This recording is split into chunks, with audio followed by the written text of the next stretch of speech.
తర్వాత ఇక యూరియా కష్టాలు అయితే మామూలుగా లేవు. తెలంగాణ పల్లెలలో మళ్ళా యూరియా కష్టాలు ఎదురైనాయి. యాపని తీసుకొచ్చిరు, చాలా మందికి ఫోన్లే లేవంట.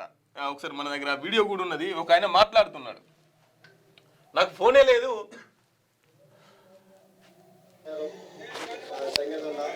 నాకు 5 ఎకరాలు ఉన్నది. ఇప్పుడు నాటు వేసినా కూడా నాకు యూరియా కూడా దొరకటం లేదు. 2 ఎకరాలు తోట వేసినా కూడా యూరియా చదువుతామని ఒకసారి కూడా తోటకు యూరియా దొరకకపోగా ఈ మొక్కజొన్న వేసిన ఎకరన్నర కూడా యూరియా దొరకటం లేదు.